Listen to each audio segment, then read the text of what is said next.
In a peaceful neighborhood on the outskirts of Ibadan, inside a quiet mansion with tall mango trees and rustling breeze, Madam Funke Adeyemi stood by her window. Her heart was heavy. Her only son, Tayo, hadn't smiled in months. Tayo used to be full of life, brilliant, athletic, the kind of man mothers prayed for their daughters to marry. But after a tragic car accident, he lost the use of his legs, and worse, his hope. Everyone left, he once whispered, even the one I loved. One night, Madam Funke sat on his bed. I want to do something drastic, she said. I've invited 4 young women to stay here. Just talk to them, please. Tayo turned his face to the wall. This is a joke. But she had already made the arrangements. 2 weeks later, they arrived. Amaka, fair-skinned, flashy, daughter of a senator. Kemi, a Lagos socialite with TV dreams. Toyin, cunning, fashionable, always watching. Ngozi, a quiet girl from Osuka, whose mother sold plantain to survive. She came not out of greed, but need. Funke addressed them in the sitting room. You'll stay 2 weeks. My son is inside. Get to know him, but let your heart lead, not your eyes. That evening, Tayo wheeled into the lounge. His expression was cold. You are all here for the money. Don't pretend, he said. Only Ngozi looked him in the eye and said nothing. From that moment, Tayo made the mansion feel like a prison. He yelled. He rolled past them without a word. He scattered books, broke plates. But Ngozi stayed consistent, humble, helpful, real. Then one morning, Tayo made an announcement. If you wish to stay here, you will join the workers in the backyard farm. No wigs, no phones, no makeup. The others screamed and hissed, but Ngozi quietly stepped forward, removed her slippers and entered the mud. That evening, Funke gathered them again. I had planned to give 10 million naira to the girl who wins Tayo's heart. But now, the prize is 50 million, plus a full business startup. If your love is real. That night, the game changed. Kemi snuck into Tayo's room in a nightgown. He turned her away. Toyin cooked his favorite soup and leaned close. He said, you can't buy me. Amaka cried fake tears. He rolled out of the room in silence. But Ngozi, she just kept being herself. Then came betrayal. Toyin brought wine and a cupcake to Ngozi's room, claiming it was her birthday. Ngozi didn't drink, but Toyin insisted. 1 glass, then 2. As Ngozi giggled from the effect, Toyin pressed record. I came for the money, Ngozi said innocently, for my brother's surgery. Toyin smiled. By morning, she had delivered the clip to Madam Funke. Funke played it for Tayo. Tayo confronted Ngozi in the garden. Did you mean it? Ngozi wept. Yes, I came for the money. But I stayed because I saw you and I cared. Tayo wheeled away in silence. That same day, a new twist. Tayo announced, I lost everything. My business failed. The bank is taking the house. Toyin gasped. Later that night, she called her boyfriend. No more money, but there's gold jewelry in Madam's room. I'm taking it. She packed the gold in her bag and tried to sneak out, but was caught. Madam Funke confronted her. Toyin confessed. I came for the money. What do you expect? Love? for a man in a wheelchair? Then Tayo walked in on his feet. I was never broke, he said. It was a test. So he fainted in shock. She was thrown out that night, disgraced. Days later, in the same garden, Tayo knelt before Ngozi with a ring. I love you, not because you are perfect, but because you are real. Ngozi wiped her tears and nodded. Yes. He later paid for her brother's surgery, and in 3 months, they were married in a quiet but elegant ceremony in Ibadan. Funke danced with joy, but the story didn't end there. As they stepped into their new life, a shadow lingered. A phone number began calling Tayo, one only Amaka and Toyin once had. And one evening, a letter arrived with no name and a picture of Ngozi. 3 months after the grand wedding in Ibadan, Tayo and Ngozi Adeyemi had settled into a quiet rhythm. The mansion, once filled with chaos and manipulation, now breathed peace.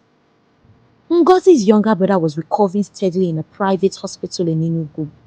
Tayo had even arranged for their mother to move into a decent apartment in town. Life was good. But one rainy evening, something strange happened. Ngozi was in the kitchen when Tayo walked in holding a letter. His expression unreadable. Someone dropped this at the gate. He said, no name, just this. He handed her the letter. Inside was a blurry photo of Ngozi at about 19, seated beside a much older man in a dimly lit hotel room. Ngozi's face drained of color. I don't understand. She stammered. Tayo's voice was low. Who is this? Ngozi took a shaky breath. His name is Chief Dike. I never told you about him because it was painful. He used to sponsor girls in school. I was desperate. My brother was even sick then. I made a terrible mistake. Tayo turned away, silent. She reached for him, tears filling her eyes. I was young. I didn't sleep with him, but he made advances. I left and never looked back. Tayo looked back at her. And this picture? I don't know how someone got it. I swear. I swear to you, I was scared and ashamed. That's why I buried it. He exhaled. Why now? The phone rang. Unknown number. Ngozi stared at it, trembling. Tayo answered. A man's voice came through, calm, mocking. Your wife has a past, Mr. Adeyemi. A past that can destroy your name. Click. The next morning, Madam Funke called them into her study. I've received the same letter, same photo, same handwriting. Ngozi couldn't stop crying. I don't know who's doing this, she whispered. Madam Funke's eyes were serious.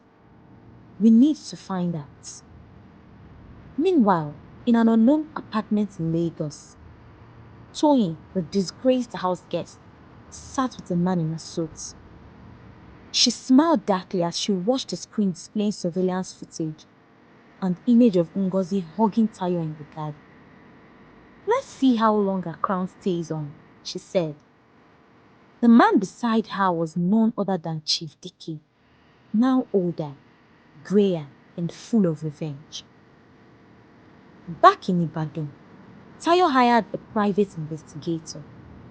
Within a week, they traced the printed photo to a low-end cyber cafe in Ikeja. CCTV showed a woman with a scarf and sunglasses printing it. The shopkeeper remembered her voice. Very sharp, Igbo accent. Ngozi knew who it was. Toyin, she whispered. Madam Funke clenched her fist. She was expelled from this house.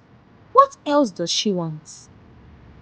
That night, another envelope arrived. Inside was a USB flash drive. They played it. It was a voice recording. She's not who you think she is. Ask her about the night in Ibadan in 2019. Ngozi dropped the glass in her hand. Her breathing quickened. Tayo stood up slowly. What happened in Ibadan? Ngozi looked like she was about to faint. The tension in the Adeyemi mansion was thick. The mysterious photo, the voice recording, and the name Aba 2019. They all pointed to a secret Ngozi had buried deep. Tayo sat across from her in the garden. Tell me the truth, Ngozi, he said quietly. What happened in Aba? Ngozi took a deep breath, her voice trembling. In 2019, my brother collapsed again. We had no money. My mother was already sick. I was desperate. She looked into his eyes, so I agreed to attend a private party hosted by Chief Dike. I thought it was just dinner, but he and Toyin were behind it. Tayo's brows furrowed. Ngozi continued. I left before things got worse. I ran in the middle of the night, but Toyin, she stayed. She became his whatever, I cut off contact. She hated me for that. Tayo leaned back slowly, digesting her words. Why didn't you tell me before? Because I thought I couldn't escape it. I was wrong. Meanwhile, in Lagos, Chief Dike sat in a luxury suite, watching a new scandal was brewing. His name had leaked in connection with illegal dealings and exploitation. Suddenly, his door burst open. EFCC agents marched in. Chief Dike, you are under arrest. We have evidence linking you to multiple criminal cases. Behind them stood Madam Funke, calm and collected. She had used her connections, quietly and powerfully. Back in Ibadan, Tayo walked into the living room where Ngozi was seated alone, staring at the garden. He knelt beside her. You told the truth. You owned your past. That's all I needed. Ngozi burst into tears. I was so scared you'd leave. He held her hand gently. We all have shadows. Yours only proves how bright your heart is. 1 week later, Toyin's name appeared in the news. Caught attempting to blackmail a former politician. She was sentenced to 3 years in prison.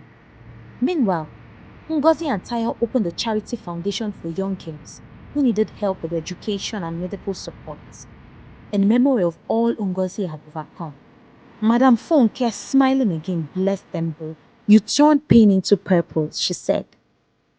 Under the same garden tree where it all began, Ngozi held the small journal and whispered, Dear God, I came for money, but you gave me healing, truth, and love. Tayo sat beside her, now walking fully without crutches. They looked at the sunset hand in hand. No more secrets, no more fear, just peace.